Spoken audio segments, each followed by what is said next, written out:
भारत एक ऐसा देश है जहाँ जितने भी जो भी कम्युनिस्ट लोग हैं, जो भी वामपंथी लोग हैं या उनके जो समर्थक लोग हैं या अदर रिलीजन वाले जितने भी हैं, हिंदू धर्म को छोड़ करके जितने भी अदर रिलीजन्स के लोग हैं, अगर आप देखेंगे या जितनी भी राजनीतिक राजनीतिक पार्टियां हैं, उन सबको अगर आप देखेंगे तो वह सदैव उन सबका एक ही आरोप, चाहे हमारे वो धर्म ग्रंथ हो, रामचरितमानस हो, भगवत गीता हो, वेद वेद हो, पुराण हो, उन सबको कुछ न कुछ बात लेकर के लोग ये बोलते रहते हैं कि सारी कमियां हिंदू धर्म में ही है, सनातन वैदिक हिंदू धर्म में ही है सारी कमियां, और किसी में कुछ नहीं है। हिंदू धर्म को बताएंगे कि बस केवल यहाँ जातियाँ हैं, पाखंड है, भेदभाव है, ये है वो है। अभी अगर हम लोग जातियों के स्वरूप में देखें तो लोग सबसे पहले लोग आरोप लगाएंगे कि ब्राह्मणों ने जातियाँ बनाई अपने फ़ायदे के लिए। अब शायद ब्राह्मणों को फ़ायदा इसी में रहा होगा कि जाति बन जाएगी तो ब्राह्मण जो भिखारी बन जाएंगे, भिक्षा मांगा करेंगे घर घर में जा करके फटी हुई धोती पहन करके। तो शायद यही फटी हुई धोती पहनने के लिए ही ब्राह्मणों ने जातियाँ बनाई रही होंगी। तो अब हम जब समझ लेते हैं कि थोड़ा सा क्या यह सच्चाई है, क्या जातियाँ प्रकृति ने बनाई हैं या ब्राह्मणों की बनाई हुई है ना, या सारी जो कमियां हैं वो हिंदू धर्म में ही है, या फिर जातियाँ होना क्या बुरी बात है या अच्छी बात है या न्यूट्रल है, हम कह सकते हैं। तो थोड़ा अभी आप देखिए कि हिंदू धर्म में तो सब लोग बोलते हैं, अगर लेकिन दूसरे जो रिलीजन से अगर हम उनको उनको देखें तो उनमें क्या है। अगर हम सबसे पहले दुनिया का जो लार्जेस्ट रिलीजन है वो है ईसाइयत। ईसाइयत में अगर हम देखें तो उनमें भी अगर आप देखें तो लोगों का सबका टाइटल भिन्न भिन्न होता है। कभी भी किसी का टाइटल आपने ईसाई या क्रिश्चियन टाइटल नहीं देखा होगा, सबका अलग अलग टाइटल होता है। तो ऐसा क्यों होता है? अगर सब सेम ही है तो उनको उनका टाइटल सेम होना चाहिए, बट ऐसा नहीं है। उनमें भी डिफरेंट डिफरेंट टाइटल्स होता है, उनमें भी अलग अलग सेक्ट होता है। जैसे कि कोई बोलता है कि मैं कैथोलिक क्रिश्चियन हूँ, कोई बोलता है मैं प्रोटेस्टेंट क्रिश्चियन हूँ, कोई बोलता है मैं अर्थोडॉक्स क्रिश्चियन हूँ, कोई बोलता है मैं क्रिप्टो क्रिश्चियन हूँ। तो ये सब क्या है?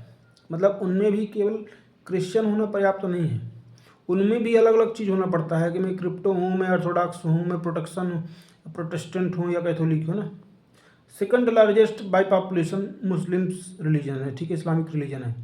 उनमें भी अगर आप देखेंगे तो शिया, सुन्नी, अहमदिया, बोहरा, कुरैशी, शेख, पठान, अख्तर, अंसारी, देवबंदी, सिद्दीकी, सैयद, हनीफी, बरेलवी, और उनके अंदर और सारे जो सेक्ट एंड माने कास्ट एंड सब कास्ट और भी बहुत सारी। तो ये जो इतनी सारी जो जातियाँ हैं इस्लाम में, तो क्या है, किसने बनाया? क्या ये ब्राह्मणों ने बनाया है? जो क्रिश्चियंस में मैंने बता दिया अलग अलग, तो क्या ये भी ब्राह्मणों का बनाया हुआ है या ये सब हिंदू धर्म का ही भाग है? अगर सारी बुराइयां, अगर सारी केवल जातियां अगर हिंदू धर्म में ही है तो फिर ये सब इन लोगों में क्या है? अब आ जाते हैं, तीसरा चीज़ है कि बौद्धों में भी हम देख लेते हैं। जैसे कि अगर आप देखेंगे सोशल मीडिया में तो ये जो जितने भी साधु भेष धारण किए हुए जितने भी लोग हैं जो अपने आप को बौद्ध भिक्षु बताते हैं, उनकी अगर आप वीडियो देखेंगे तो 100% वो हिंदू धर्म को गालियाँ देते ही मिलेंगे, है ना। तो अगर आप देखें कि बौद्धों के अंदर क्या ये सब सिस्टम नहीं है।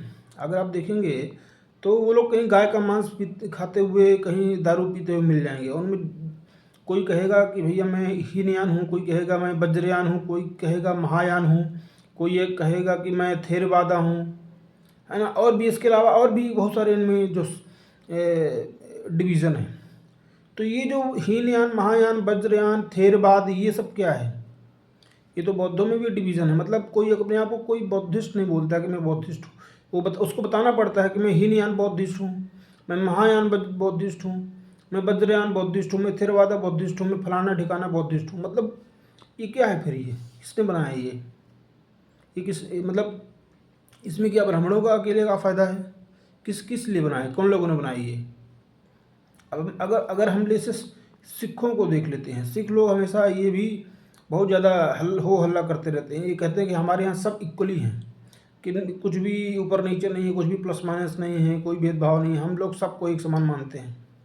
अगर ऐसा है तो फिर ये क्या है कि मतलब कोई कहता है कि मैं नामधारी हूँ, कोई कहता है मैं केसधारी हूँ, कोई कहता है मैं रब्दसिया हूँ, कोई कहता है मैं उदासी हूँ, कोई कहता है मैं निरंकारी हूँ, कोई बोलता है मैं अमृतधारी हूँ, कोई कहता है मैं जत्थेबंदी हूँ, कोई कहता है मैं निर्मला हूँ। ये सब क्या है?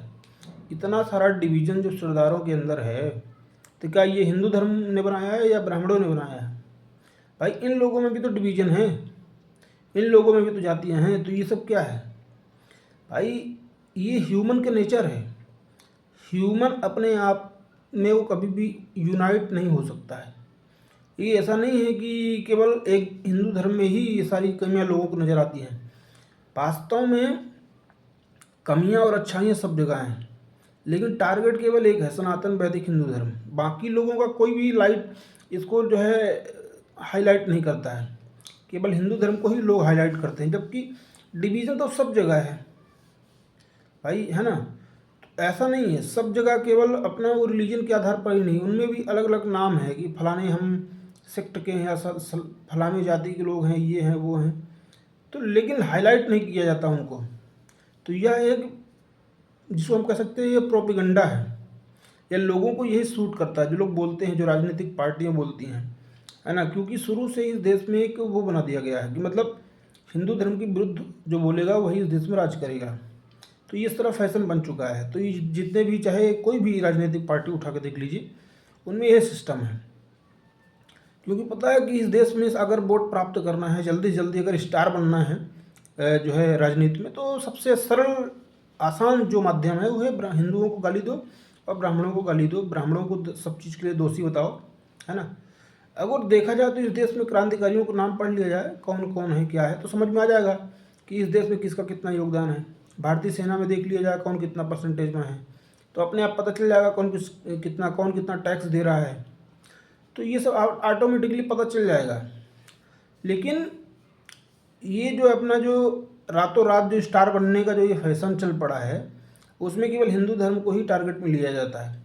बाकी लोगों में जो डिवीज़न है, सब लोग बटे हुए हैं, कोई भी यूनाइट नहीं है, उन सब के बारे में कोई भी हाईलाइट नहीं किया जाता है। ठीक है ना?